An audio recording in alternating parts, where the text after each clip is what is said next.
शरणं गच्छामि। सम्मानित साथियों, नमो बुद्धाय, जय भीम। आज के अम्बेडकर संदेश में आपका हार्दिक स्वागत है। आज के अम्बेडकर संदेश में बेहद खास जानकारी हम लेकर उपस्थित हो चुके हैं। दूसरी राजधानी की आवश्यकता, इस बात पर बाबा साहब के क्या विचार हैं। भारत देश की एक राजधानी तो नई दिल्ली है, लेकिन भारत देश आज़ाद होने के बाद, अंग्रेज़ों से गुलामी के बाद में, अंग्रेज़ों से आज़ादी के बाद में, यूँ कहें कि 1947 के बाद में बाबा साहब चाहते थे कि भारत की जो राजधानी दिल्ली है उसके अतिरिक्त एक राजधानी और बने। और वो राजधानी कहाँ बने, इस बारे में बाबा साहब स्वयं जिक्र करते हैं। उस शहर का नाम आज के अम्बेडकर संदेश में हम लोग जानेंगे, और उसके पीछे का कारण, आखिर क्यों दूसरी राजधानी बाबा साहब चाहते थे, इसकी ऐतिहासिक पृष्ठभूमि क्या रही है, क्या पूर्व में भी भारत की दो राजधानियाँ रही हैं। ये ऐसे महत्वपूर्ण तथ्य हैं, जो ऐतिहासिक सत्य हैं, जो आज आपके समक्ष हम प्रस्तुत करेंगे। बाबा साहब डॉक्टर अम्बेडकर संपूर्ण वाङ्मय खंड 1 से। और आज का अम्बेडकर संदेश होने वाला है पेज नंबर 194 से लेकर 196 तक।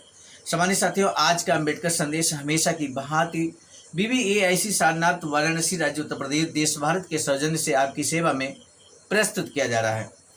बाबा साहब कहते थे, उत्तर तथा दक्षिण के बीच तनाव दूर करने का एकमात्र उपाय है कि दूसरी राजधानी बना दी जाए भारत देश की। बाबा साहब कहते हैं, लिखते हैं यहाँ पर कि क्या भारत दूसरी राजधानी बनाने में समर्थ है। ये कह देने से कि भारत की इस समय एक राजधानी है, समस्या से पिंड नहीं छुड़ाया जा सकता। यदि भारत की राजधानी ऐसे स्थान पर स्थित नहीं है जो सभी के लिए संतोषजनक हो, तो अब समय आ गया है कि इस प्रश्न पर विचार किया जाए।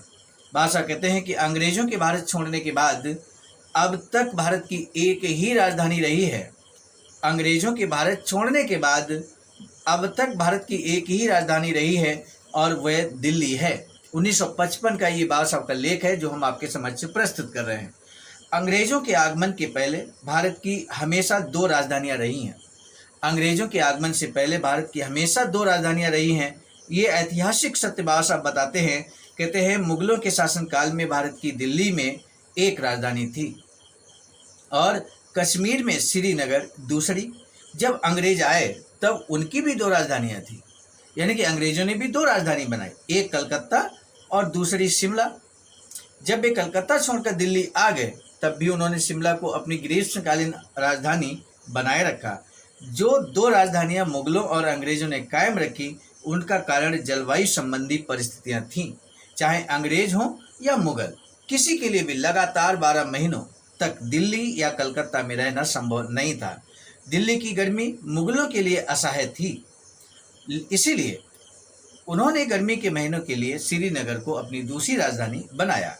इसी प्रकार कलकत्ता की गर्मी अंग्रेज सहन नहीं कर सकते थे, इसलिए उन्होंने भी एक दूसरी राजधानी स्थापित की। मौसम की इन परिस्थितियों में अब 3 और परिस्थितियां जोड़ी जानी चाहिए। आखिर वो 3 परिस्थितियां और कौन सी जोड़ने की बात बाबा साहब कहते हैं, जानेंगे आज के अम्बेडकर संदेश में। बाबा साहब कहते हैं, मुगलों या अंग्रेजों के राज्य में जनता की सरकार नहीं थी। मुगलों या अंग्रेजों के राज्य में जनता की सरकार नहीं थी, लेकिन अब हमारे यहाँ जनता का राज्य है, और उसी जनता की सुविधा एक महत्वपूर्ण कारण है। दिल्ली दक्षिण के लोगों के लिए बहुत असुविधाजनक है। इनके लिए यहाँ की ठंड और यहाँ तक की दूरी दोनों ही कष्टकर हैं। गर्मी के महीनों में तो उत्तर भारत के लोगों को भी बड़ा कष्ट होता है। वे तो इसलिए कोई शिकायत नहीं करते कि वे अपने निवास स्थानों के और सत्ता स्थल के निकट हैं। इस कारण दक्षिण भारतीयों की भावनाएं हैं। और तीसरा है प्रतिरक्षा। दक्षिण भारतीयों का विचार है कि उनके देश की राजधानी उनसे बहुत दूर स्थित है और उन पर उत्तर भारत के लोगों का शासन है। तीसरा कारण जाहिर है और ज़्यादा महत्वपूर्ण है, वह यह है कि दिल्ली एक सहज भेद्य स्थान है। इसकी पड़ोसी देशों से दूरी बमबारी के लिए बहुत थोड़ी है। यद्यपि भारत अपने पड़ोसियों के साथ शांतिपूर्ण ढंग से रहने के लिए प्रयत्नशील है, फिर भी ये मान लेना उचित नहीं है कि भारत को कल युद्ध का सामना नहीं करना पड़ेगा। और यदि युद्ध छिड़ गया तो भारत सरकार को दिल्ली छोड़कर अन्यत्र अपनी सुविधा की राजधानी बनानी पड़ेगी। वह कौन सी जगह है जहां भारत सरकार जाएगी? हमारी समझ में तो एक ही स्थान आता है, और वह है कलकत्ता। लेकिन कलकत्ता में भी तिब्बत से बमबारी का खतरा हो सकता है। हालांकि भारत और चीन में आज भी मैत्री संबंध हैं, लेकिन यह मैत्री कब तक चलेगी कोई भी निश्चय के साथ नहीं कह सकता। भारत और चीन में कभी भी टकराव पैदा हो सकता है और ऐसी स्थिति में कलकत्ता को राजधानी बनाना बेकार है। दूसरा शहर जिस पर केंद्र सरकार के शरण स्थल के रूप में विचार किया जा सकता है बम्बई है। लेकिन बम्बई एक बंदरगाह है और भारतीय नौसेना केंद्र सरकार के बम्बई आ जाने पर उसकी रक्षा करने में समर्थ नहीं हो सकता। क्या किसी चौथी जगह के बारे में सोचा जा सकता है? मेरी दृष्टि में ऐसी जगह हैदराबाद हो सकती है। हैदराबाद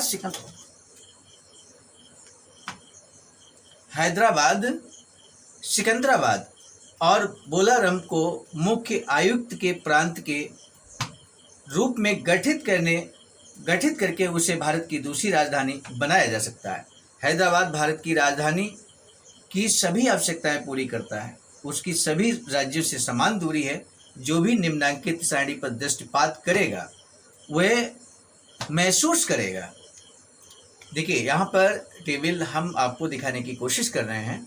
बम्बई दिल्ली से 798 मील दूर है। हैदराबाद 440 मील दूर है। कलकत्ता दिल्ली से 868 मील दूर है और हैदराबाद से 715। मद्रास 1198 मील दूर है। हैदराबाद से 330 मील दूर है।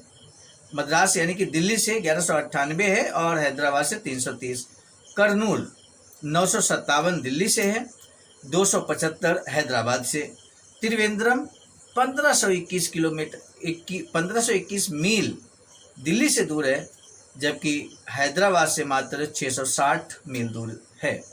पटियाला 124 मील दूर है दिल्ली से और हैदराबाद से 990 है। चंडीगढ़ दिल्ली से 180 मील दूर है, हैदराबाद से 1045 मील दूर है। लखनऊ दिल्ली से 275 मील दूर है और हैदराबाद से 770 मील दूर है।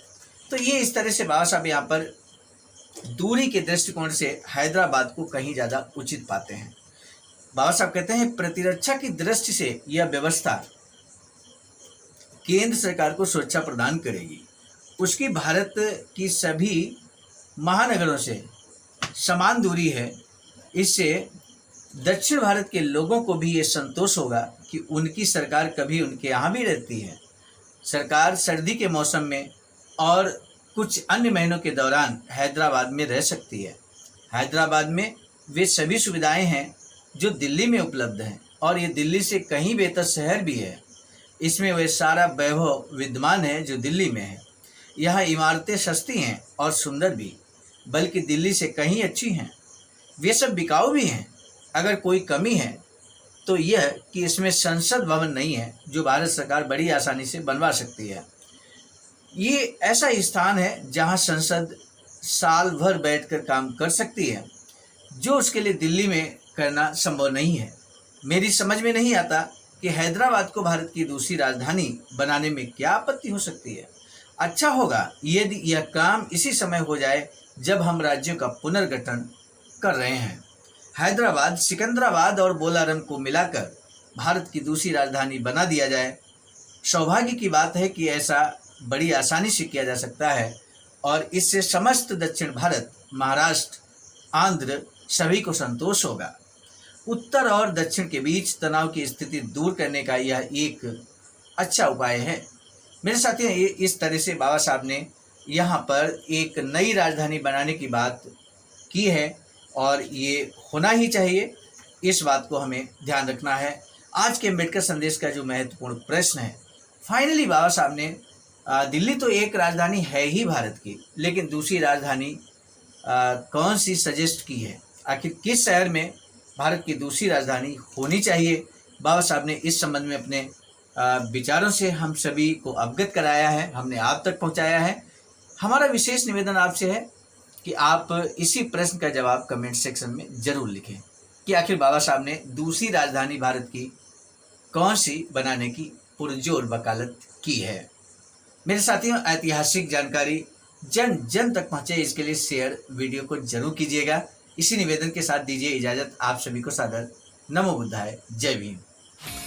सम्मानित साथियों, यदि आप हमारे इस चैनल आवाज़ का ऑफिशियल, जिस पर नियमित सुबह 5 बजे डॉक्टर अंबेडकर संदेश आपको मिलता है, आप हमारे इस चैनल को सपोर्ट करना चाहते हैं, तो हमारा आपसे निवेदन है कि आप हमारे इस चैनल को सब्सक्राइब कर लें, वीडियो को शेयर, लाइक, कमेंट जरूर करें।